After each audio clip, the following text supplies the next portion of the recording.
This is a quick demo of a proof of concept I've put together for using NFC cards to save Initial D card save data. This is an NTAG 215 card.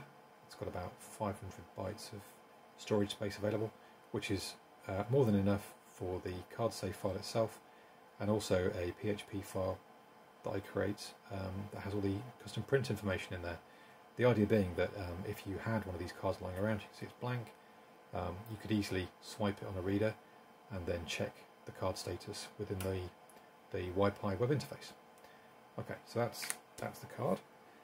The reader I picked up, which is this one, it is listed as an ACR122U Advanced Card Systems Reader. This one's compatible with Linux, that's the reason I picked it up. It's already got the drivers built into the kernel. Also compatible with Windows. Very, very cheap. This cost me about £20 on eBay UK. You can also get them from Amazon with packs of cards and that kind of thing.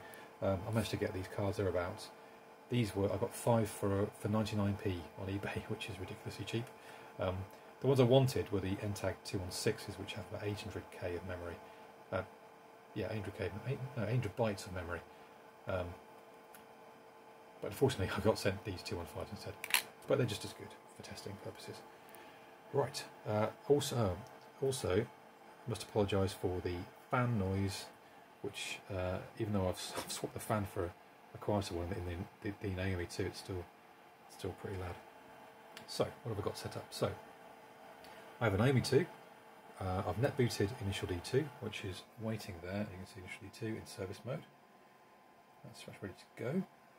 I've got the card emulator running, card emulator script there, with some of my modifications to the workflow in there to be able to insert cards dynamically. I've then got, this window's got my NFC card reader script, so that is waiting for me to swipe the card, and that'll read input, and it will also it reads the input, it then takes the save file off the card and then copies it into a folder that is being monitored by that script. And as soon as that sees it, it will load it into memory, and hopefully the game will see it and load the game with the proper card information. So, at the top you can just see I've got another little script I've written that actually writes the card save itself onto the smart card. So, right, so what we're going to do, we're going to take the Naomi out of service mode and boot it up, and as that goes to the boot sequence we should see the card reader emulator scripts fire up as it loads in the fonts at the start of the game. Get everything initialised.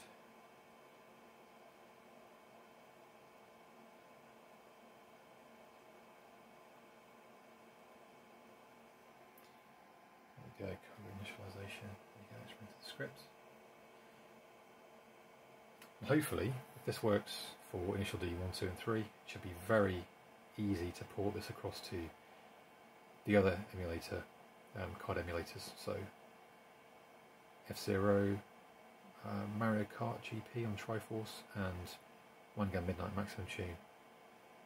And then I'll build all this into the Wi-Fi front-end interface as well. So here we go. So that's waiting on the normal track screen. Card reads initialised, and my script's just there ready to go. So I'll insert a couple of credits and get to the countdown. That should give me a 10-second countdown. There we go. Card reader script's waiting for input. We want 8 seconds. Okay, there we go. There's the card data. And that happened so quick. There we go, look at that. Fantastic. So that script's read in the data stored on the card. It's written into a file. That has then picked up the file from the drop folder location and put it into memory. And then obviously gone through its workflows and said, I've got a card loaded.